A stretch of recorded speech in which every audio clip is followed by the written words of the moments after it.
Shalom to the royal family of Israel. I want to give all praise, glory, and honor to Most High Yahweh. Name is Yahweh's Son, Yahweh, B'Hashem, Mashiach, Yahushua. I want to give a salutation to all the mighty men, mighty women, and mighty children of Israel. And today we're going to be going over a topic that is seldom spoken of in the Israelite community. That's right, folks. We're going to be talking about why chocolate milk might be poison. Now, what exactly are we talking about? What is this thing that is in our food products that is hidden that a lot of us are not, or just when we read food labels, we're kind of just reading over it? Well, let's talk about where the actual creature that it comes from. That's right, it's the red seaweed, this awful thing. And we're going to get into this, all right? We're going to talk about this horrific looking thing, which a lot of people think it's a plant, but guess what? It's actually not. And we're gonna get into that. But let's go to the law, and I'm gonna tell you why this is a problem. I know a lot of you are clicking off this video right now because you don't want to hear this, but I need you guys to take a very close look at Leviticus chapter 11 and verse 9. And it says, "These shall ye eat of all that are in the waters." So this is everything in the waters, not just animals. This means any other creature, a fungus, an algae, or even an aquatic plant. Seaweed is not a plant, right? Whatsoever have fins and scales in the water. The Most High only wants you eating things that have fins and scales, which majority are only fish, actual legitimate fish, right? In the sea and in the rivers, them shall ye eat. All right, and now let's keep going. Let's get verse 10. "And all that hath not fins and scales," meaning anything, all right, in the seas and in the rivers and all that move in the waters, "and of any living thing which is in the waters, they shall be an abomination unto you. Of them shall you not eat," right? You can't eat of them, all right? Let's get verse 11. "They shall be even an abomination unto you. Ye shall not eat of their flesh, but ye shall have their carcass an abomination. Whatsoever hath no fins nor scales in the waters, that shall be an abomination unto you." And now, why do you think the Most High repeats it so many times? Because this is not only talking about fish, it's talking about any living creature or a living thing. And guess what? Seaweed is a living thing. And of them, we may not partake of their flesh, all right? And I know a lot of you think that, oh, but it's a plant, it must be fine. No, he made it clear, it must have fins and scales. But anyways, for all of you who think seaweed is a plant, which I don't blame you because that's what everyone thinks, let me tell you what this thing actually is. Let's get this. It's actually this thing called a protist, which is not an animal or a plant, all right? A protist or a protocyst is a eukaryotic organism that is not an animal, plant, or a fungus. Protists do not form a natural group or clade, but an artificial grouping of several independent clades that evolved from the last eukaryotic common ancestor. All right, so that's what this thing is. And now let's get another explanation as to why it's not actually a plant. Algae are part of the kingdom Protista. We just looked that up, which means they're neither plants nor animals. Seaweeds are not true plants because they lack a vascular system. You ever look at the back of a leaf, you notice they have veins. Seaweed has none because they don't need it, because it's not a plant. And an internal transport system for fluids and nutrients. Roots, which seaweed has no roots, stems, leaves, and enclosed reproductive structures like flowers, but seaweed lacks all of them, all right? And now that we talked about seaweed, we're gonna talk about how it's actually in your food.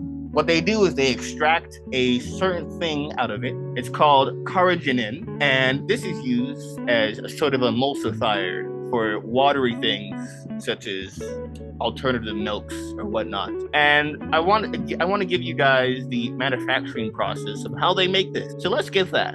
Carrageenan production methods. There are two different methods of producing carrageenan based on different principles. In the original method, the only one used until the late 1970s to early 1980s, the carrageenan is extracted from the seaweed into an aqueous solution. The seaweed residue is removed by filtration, and then the dry solid containing little else than carrageenan. This recovery process is difficult and expensive relative to the cost of the second method. All right, so look at this. They dry it, they extract it, and they extract this certain thing called carrageenan out of the red seaweed. In the second method, the carrageenan is never actually extracted from the seaweed. Rather, the principle is to wash everything out of the seaweed that will dissolve in alkali and water, leaving behind the carrageenan and other insoluble matter behind. This insoluble residue, consisting largely of carrageenan and cellulose, is then dried and sold as semi-refined carrageenan, SRC. Because the carrageenan does not need to be recovered from the solution, the process is much shorter and cheaper. Now I'm going to show you what the FDA says about this. Okay, we understand that we're not allowed to eat of the seaweed, okay? It has no fins and scales, and carrageenan is directly extracted from it. No different than extracting blood from a pig and then using it in our food, or extracting gelatin from a pig, all right? Let's get this. And according to the FDA, section 172.62120, carrageenan, the food additive carrageenan, may be safely used in food in accordance with the following prescribed condition. The food additive is refined hydrocolloid prepared by aqueous extraction from the following members of the family: gigartinaceae and solaricae of the class of rhodophyceae, the red seaweed. And now we're going to, and also another thing for any of you guys who don't understand, is the agar powder, also used as an alternative form as gelatin. It's marketed as being plant-based, but we know that it doesn't matter, because the only things that we can eat that are out of the water are fish. And by the way, again, it's not a plant. So agar is also on the list, all right? And let's get that, all right, about exactly what agar is, because it also comes from the red seaweed. Agar, right, much like carrageenan, is a galactose-based heterogeneous polysaccharide derived from red algae. It is a heterogeneous polysaccharide composed of agaro and agaropectin polymers.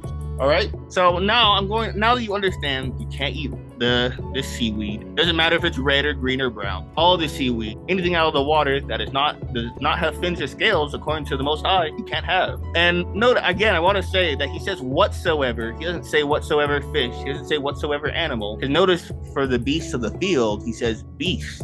He doesn't say whatsoever's on land. Now it's whatsoever, anything that lives in the water. So we're going to get into the product that have carrageenan. Things like a lot of dairy products or alternative dairy products, such as almond milk, or even like that Horizon organic milk claims to be real milk. And even in your Similac, what you like to shove down your baby's throat, it can be found in yogurt and a whole host of other things. All right. And by the way, it's not just that, number one, it's against God's laws. Also, this stuff called carrageenan. Notice how it sounds like carcinogen? That's because it actually does give you cancer. Yeah. You know, over here in Babylon the Great, otherwise known as the United States, they put anything into our food. All right. So again, things like yogurt, actual dairy products like real milk, like you'll find in a carton, and alternative milk, right?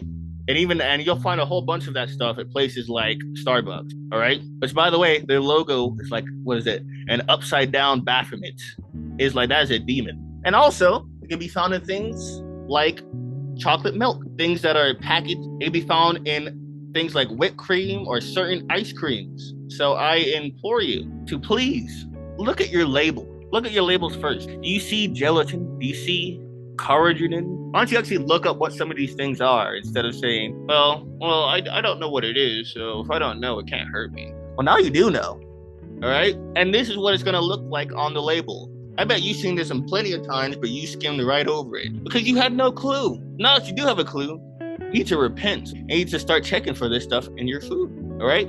I mean, it's used as an emulsifier and can be found in anything that might want to be like, that needs like a thickening, right? Like the ice cream and the fake milks, they need a thickener, all right? And now we're going to get into part 2 of our video, gelatin. Because yes, there's a lot of gelatin hidden in your food.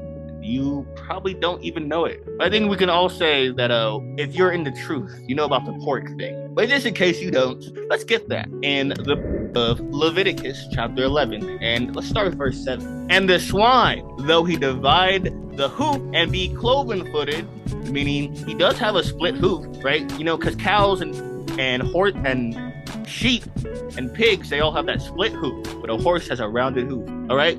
Yet he cheweth not the cud, meaning he doesn't eat grass. Pigs eat rats, they eat poop, they eat each other. They're cannibals, and they'll do it willfully, not even a time of famine. They'll just do it just because, eating rats and stuff. He is unclean to you. Of their flesh shall ye not eat. Most High makes it very clear. No way to misinterpret that. And their carcass shall ye not touch. So if you see sausage, you can't touch that. That's pig carcass, all right? They are unclean to you. That's how unclean it is. You'll be unclean till the evening. You'll have to wash yourself, and you shall bear your iniquity. All right, and now let's get into some of the stuff that you Israelites I know a lot of you guys don't think about it, but there's a lot of stuff in your food. And yes, we are serving our pressures and wants of all things. However, there's a such thing as food labels. All right, you need to watch out for things that have gelatin. Do you see the products on screen here? Now, again, this is not every single one. All brands are going to be different. So I'm not telling you to not eat any of these things anymore. I'm telling you to read your labels, folks. That's what I'm telling you to do, because they're not all the same, all right? Some ice creams actually contain a secretion of a beaver gland. And no, you can't eat beavers. You can't eat anything that comes out of them. They're abominable. Your beer may have fish bladder in it. Worcestershire sauce is not vegan. It usually has fish, so it's really just fish sauce.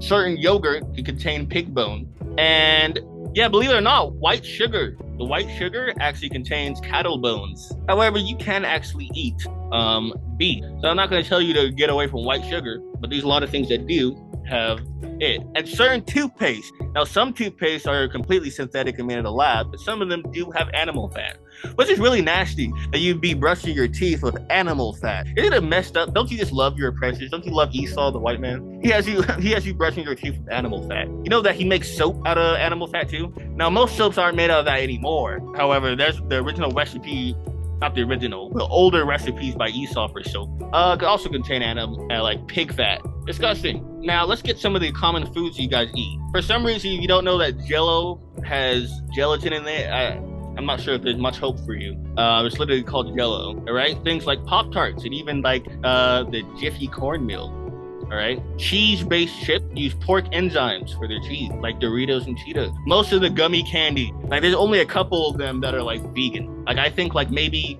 Sour Patch and the Mott's fruit snacks, but most of the gummy candy and even candies that are non-gummy, you gotta check them. And yes, things like Kraft Mac and Cheese and Hamburger Helper, they use in a similar method of carrageenan, they use pork enzymes or pork like as an emulsifier, so you get that thickening substance, that thickening agent in your food. For some reason, these people are so obsessed with thickening things, even though there is a plant-based solution for this. It's called pectin, all right? That actually comes from plants, not that agar garbage that comes from a seaweed, all right? But no, they don't want to use that, you know, even though. So let's keep going. A lot of things that you might not even think about, like marshmallows, straight up made out of gelatin. They're basically like a gummy candy, all right? We already went over the Doritos and Cheetos. You got that jelly, you put like putting jelly. Now jam is usually not, jam is different. But jelly usually has pork in it, all right?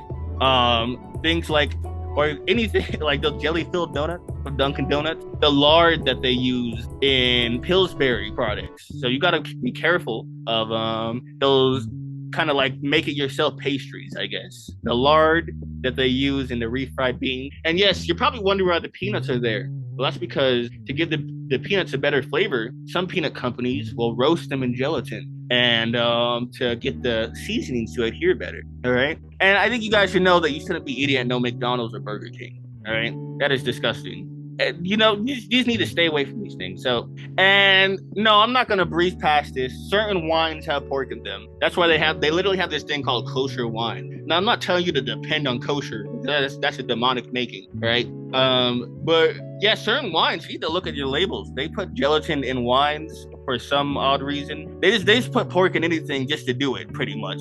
Just to put Israelites in sin. That's what it feels like. So you guys need to actually start reading your labels, even with things like beverages where you like wine, or something that is harmless as a marshmallow or jelly. Oh, there couldn't be pork in there. Why would there be pork in Pillsbury? They use lard. Why would there be pork in peanuts? Yeah, well, that's a part of the curses. That's what we get for not keeping the law, statutes, and commandments. Is we're serving our oppressors and wants of all things. But luckily, we do have things like a food label. So today, we learned that you need to be more wary if you're trying to keep God's law, statutes, and commandments, all right, about what you take into your body.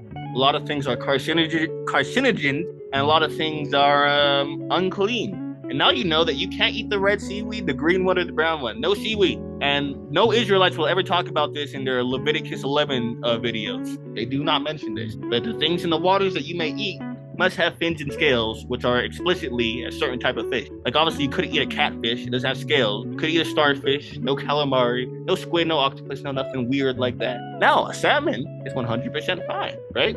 Even an anchovy has scales. All right, all you gotta do is look up if the fish has fins and scales, and look it up if it has scales. All right, and with that, shalom.